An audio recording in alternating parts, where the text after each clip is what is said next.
Clara Sofía Erazo y hoy vengo a presentar el trabajo de análisis de lateralidad y funciones cognitivas de Neuropsicología 1. Como primer punto tenemos la lateralización neuropsicológica, que se refiere a la especialización funcional de los hemisferios cerebrales. El cerebro está dividido, como ya sabemos, en dos hemisferios, tanto hemisferio derecho como hemisferio izquierdo, y cada uno de ellos tiene áreas que se especializan en funciones específicas. Los hemisferios cerebrales están conectados por una estructura llamada cuerpo calloso que permite la comunicación entre ellos. Bueno, la lateralización se estudia en la neuropsicología mediante la evaluación de habilidades cognitivas y sensoriales de los pacientes con lesiones cerebrales en diferentes hemisferios. La lateralización puede ser medida a través de diversas pruebas psicológicas, como por ejemplo la prueba de la dominancia cerebral, que evalúa la preferencia por un individuo en las diferentes actividades. Bueno, la lateralidad neuropsicológica se refiere a la tendencia de los seres humanos de utilizar predominantemente un lado del cuerpo sobre el otro. Es decir, se refiere a la preferencia por el uso de la mano, el ojo, el oído o el pie para llevar a cabo diferentes tareas, ya sean sensoriales o cognitivas. La lateralidad se comienza a desarrollar en la etapa prenatal, exactamente entre los 3 y los 5 años de edad, y tiende a tener una preferencia clara por el uso de la mano, el pie, la oreja o el ojo, Y es importante tener en cuenta que el desarrollo de la lateralidad puede verse afectado por diferentes factores, como el ambiente, la genética, la educación, la cultura, y que algunos trastornos pueden afectar como tal la lateralidad. Como ya había mencionado anteriormente, la lateralidad es el predominio de un lado del cuerpo. Y en general se considera que hay 4 tipos de lateralidad. Lateralidad diestra, que es el tipo de lateralidad que se refiere a la preferencia de un lado derecho del cuerpo. ¿Qué quiere decir? A utilizar la mano derecha, el oído derecho, el ojo derecho y el pie derecho para realizar las actividades diarias. También tenemos la lateralidad zurda, que la lateralidad zurda es el tipo de lateralidad que se refiere al predominio del lado izquierdo del cuerpo. A utilizar la mano izquierda, el oído izquierdo, el ojo izquierdo y el pie izquierdo para realizar las actividades diarias como escribir, caminar, ver y escuchar. Tenemos la lateralidad contrariada, que se ocurre cuando se obliga a la persona a utilizar un dominio que normalmente no se usa. Un ejemplo es que obligan a los zurdos a escribir con la mano derecha. También tenemos la ambidiestría, que la ambidiestría es un tipo de lateralidad que se refiere a la capacidad de utilizar ambos lados del cuerpo de manera igualmente efectiva. No hay como tal, en esas personas no hay como tal un predominio de lateralidad. Ellos pueden utilizar ya sea la mano derecha, la mano izquierda, el oído derecho, el oído izquierdo y así mismo con los diferentes hemicuerpos. Hemicuerpos de lateralidad. Los hemicuerpos, como ya mencionado anteriormente, van de acuerdo a la lateralidad, ya sea izquierdo o derecho. Y los hemicuerpos son las mitades del cuerpo que se dividen en una línea imaginaria llamada línea media. Cuando se habla de hemicuerpo, en la lateralidad neuropsicológica se hace referencia a la tendencia que tiene el cerebro de controlar las funciones cognitivas y motoras de un lado del cuerpo. Bueno, así podemos hablar de un hemicuerpo, ya sea izquierdo o derecho, dependiendo del hemisferio cerebral que tenga mayor control sobre las funciones cognitivas y motoras correspondientes. ¿Qué quiere decir? Que si me está controlando el hemisferio derecho, se está moviendo mi mano izquierda. Y asimismo, el hemisferio izquierdo se está moviendo mi mano derecha. Bueno, teniendo en cuenta la lateralidad, podemos dividir los hemicuerpos en 4 principales.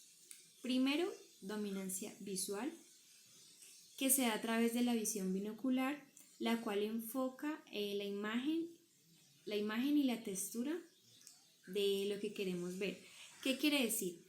Que si en algún momento vamos a ver por un orificio pequeño, el que va a enfocar es el hemicuerpo que tiene mayor control dependiendo del hemisferio. También tenemos dominancia auditiva, que es la lateralidad de utilizar un oído predominante del otro. ¿Qué quiere decir? Que cuando vamos a hablar por teléfono se ve reflejado el oído dominante porque nos ponemos el teléfono en el oído que da mayor lateralidad. Luego tenemos dominancia manual, que se ve reflejado en la dominancia de la mano, ya sea izquierda o derecha. Quiere decir en la manera al momento de escribir, al momento de comer o al momento de agarrar un objeto. Tenemos también dominancia pedal, que se utiliza el pie ya sea para caminar o apoyar el lado contrario de este. Hablamos de las características del hemisferio izquierdo, que se encarga de las funciones analíticas y lingüísticas, la matemática y la lógica. También se cree que es el hemisferio dominante en la mayoría de las personas, lo que significa que tiene una mayor influencia en la personalidad y en las habilidades cognitivas. Algunas características: la lógica y el análisis. Es responsable del razonamiento lógico, el pensamiento analítico y la resolución de problemas de acuerdo al contexto. El lenguaje es crítico para el procesamiento del lenguaje, es responsable de la producción y la comprensión del lenguaje y la escritura o del habla como tal. También habla sobre la memoria verbal, lo que quiere decir que está involucrado en la memoria verbal, que se acuerda de detalles pequeños, significativos del habla. También hablaremos sobre el control motor, que quiere decir que el lado derecho del cuerpo controla los movimientos. La secuenciación es importante para la secuenciación, ya que organiza como tal las cosas en secuencia lógica y coherente. Y por último tenemos el análisis detallado, que se enfoca en detalles y en resolución de problemas paso a paso de acuerdo al contexto o al problema como tal. El hemisferio derecho, características. Es el que se encarga del procesamiento no verbal y de las funciones holísticas, como la percepción espacial y el pensamiento creativo y la intuición emocional. También nos permite percibir y comprender aspectos emocionales y sociales del mundo, como la empatía y la comprensión de las señales no verbales.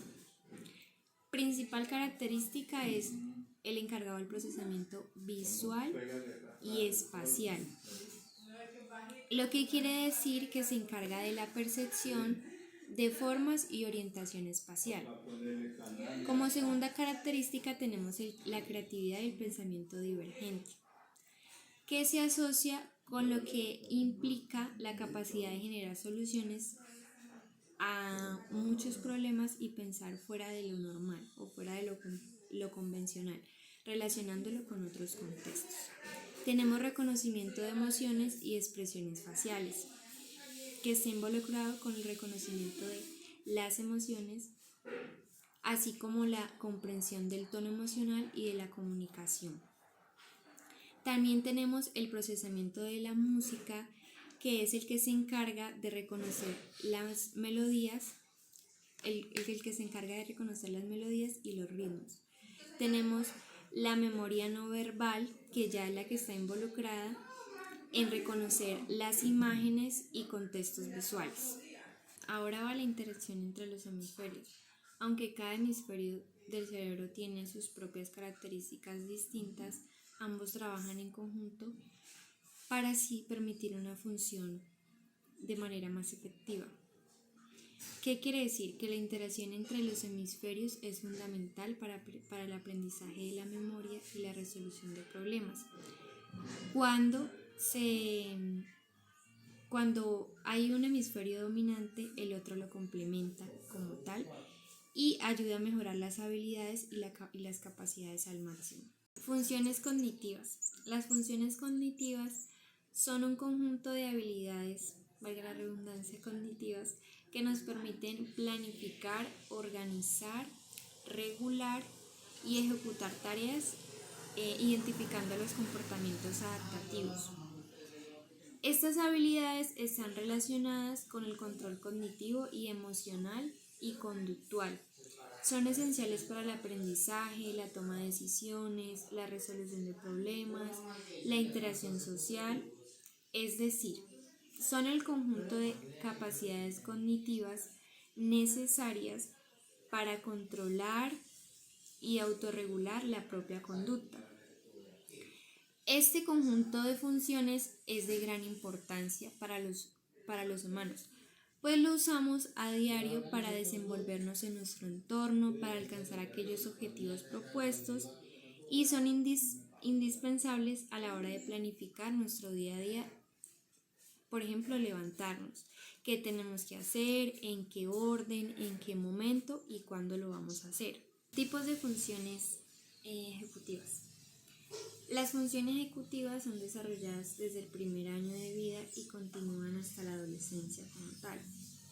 Nos permiten autorregular el comportamiento que el individuo adapte fácilmente a las situaciones nuevas y complejas a las cuales se va enfrentando. Los tipos de funciones son: primero, inhibición. La inhibición es la capacidad de controlar los impulsos o de tener esas respuestas automáticas de tipo conflictivas o problemáticas. Segundo es la memoria de trabajo, que es la capacidad de mantener y manipular la información en nuestra mente a corto y a largo plazo para alcanzar una meta específica como tal. Tercero, flexibilidad cognitiva, que es la capacidad para cambiar nuestra forma de pensar y adaptarnos a situaciones nuevas. Como cuarta tenemos planificación. La planificación es la capacidad de establecer objetivos y diseñar un plan de acción para ejecutarlos de manera correcta. Luego tenemos la organización, que es la capacidad de estructurar la información, las tareas y objetos de manera más organizada, por decirlo así. Luego tenemos la iniciativa, que la iniciativa es la capacidad de supervisar y evaluar nuestro propio comportamiento para desempeñar los errores y las posibles mejoras como tal. Tenemos la resolución de problemas, que es la capacidad para analizar el problema y generar alternativas concretas y eficientes.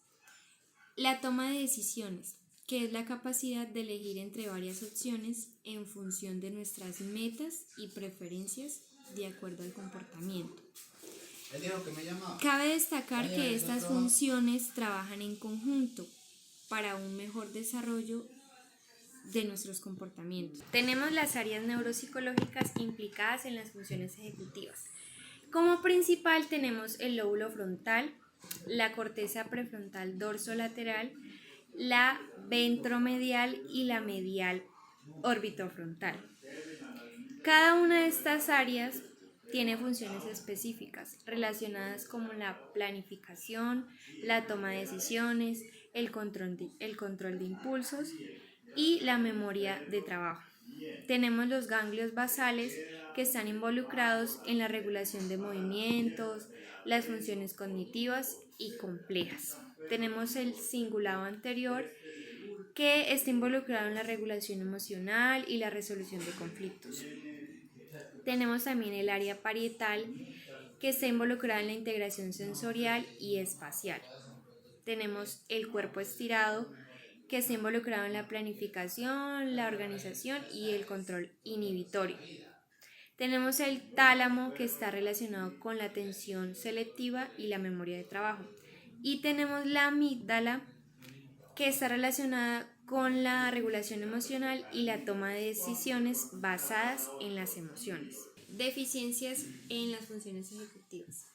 Cuando se presenta alguna deficiencia en las funciones pueden tener un impacto significativo en la vida diaria de las personas, lo cual se puede sufrir una alteración en el que aparecen algunas de las siguientes deficiencias. Por ejemplo, en la inhibición, las deficiencias pueden manifestarse de diversas maneras y pueden ser causadas por varias condiciones o trastornos.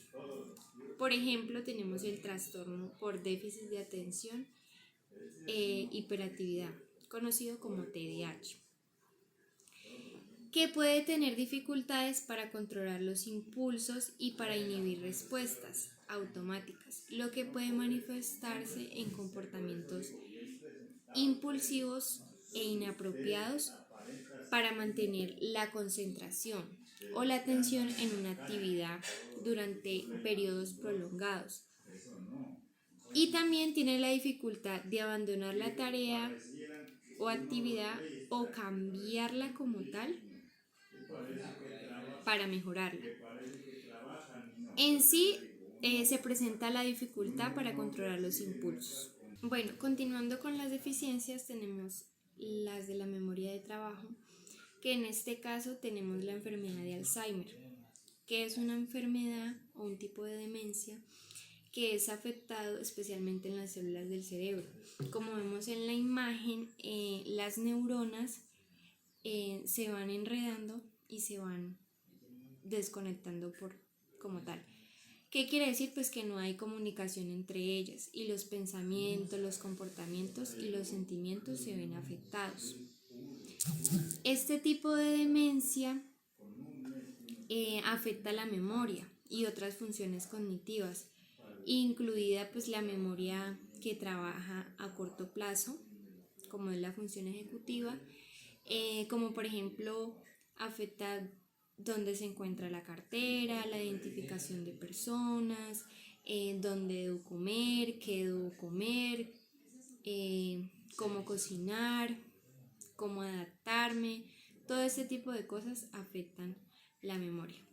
También tenemos la flexibilidad cognitiva y en esta parte tenemos el trastorno de espectro autista o TDA, que es donde las personas pueden tener dificultades para cambiar de una tarea a otra o adaptarse a situaciones nuevas o imprevistas, por lo cual ellos se acostumbran a realizar las actividades de una sola manera y en repetidas ocasiones, lo cual provoca que no socialicen, que su cerebro no sea funcional como tal y que no se adapten a diferentes espacios. Deficiencias tenemos las de la planificación. En la planificación, cuando hay deterioro, es más difícil que las personas puedan realizar sus actividades diarias. Tenemos como principal deficiencia la esquizofrenia, que las personas con esquizofrenia pueden tener dificultades para planificar y organizar las tareas, debido a los síntomas de la enfermedad, como la falta de motivación, el deterioro de función mental, la falta de concentración y los problemas para desenvolverse en la vida cotidiana. Luego tenemos la organización, que en la organización los trastornos pueden afectar la capacidad de las personas para organizar sus pensamientos o actividades diarias. Tenemos el traumatismo craneal, que es un daño causado en el cerebro por una fuerza externa, que puede producir disminución del estado de conciencia, lo que puede afectar la capacidad de una persona para planificar y organizar tareas. Luego tenemos lo que es la iniciativa. En la iniciativa tenemos la depresión, que la depresión es causada por combinaciones o factores externos, ya sean genéticos, de conducta, biológicos, ambientales, psicológicos, los cuales generan un desequilibrio emocional, químico y físico. Se pueden presentar eventos traumáticos, estrés prolongado, problemas en las relaciones interpersonales, problemas financieros y problemas laborales que pueden afectar que la persona se sienta desmotivada y sin energía, que esto puede dificultar la capacidad para que una persona tome la iniciativa de realizar una actividad o de llevar a cabo funciones importantes de la vida cotidiana. Tenemos lo que es la monitorización, que aquí están incluidos muchos trastornos, o como tal en todas las funciones. Está el TDAH, trastornos de espectro autista y como tal las lesiones cerebrales traumáticas. Que estas lesiones pueden dañar las áreas del cerebro que son importantes para la monitorización, como el lóbulo frontal y el sistema límbico. Es esencial para mantener un estado de alerta adecuado y responder a estímulos externos. Una lesión como tal en esta área puede interrumpir esta función y puede causar síntomas de dificultad para concentrarse, puede provocar fatiga, cambios en el estado de ánimo, trastornos de sueños y dificultades para procesar toda la información que llega aquí y pues que se organice de una manera como tal. Luego pasamos a la toma de decisiones, que en la toma de decisiones tenemos el trastorno de la psicopatía, que es un trastorno de personalidad que es caracterizado por la presencia de comportamientos impulsivos y la falta de empatía y remordimiento. Los individuos con psicopatía a menudo carecen pues, de empatía, valga la redundancia, y significa que consideran el impacto emocional de sus decisiones en los demás. ¿Qué quiere decir? Que son propensos a tomar decisiones impulsivas y arriesgadas que pueden tener consecuencias negativas por ellos mismos y para los demás. Además, los psicópatas pueden ser expertos en manipular a los demás para obtener un beneficio a cambio, que esto no es moralmente correcto y pues afecta a la toma de decisiones. Y por último tenemos la resolución de conflictos, que en la resolución de conflictos hay habilidades que pueden verse afectadas y también se involucran varios trastornos como tal. Pero aquí vamos a hablar del trastorno obsesivo compulsivo o TOC, que es un trastorno de ansiedad en el cual las personas experimentan pensamientos e imágenes negativos, repetidos e impulsivos. Estos pensamientos obsesivos son desagradables y perturbadores para los demás y pueden afectar los problemas de una persona de varias maneras. En primer lugar, las obsesiones y compulsiones pueden distraer a una persona para hacer que se sienta ansiosa, lo que puede dificultar la concentración en ámbitos en los que debe resolver un problema. Además, estas obsesiones pueden alterar la dificultad para la resolución de situaciones complejas, ya que si están en un estado compulsivo no van a saber tomar una decisión o resolver el problema de la manera adecuada.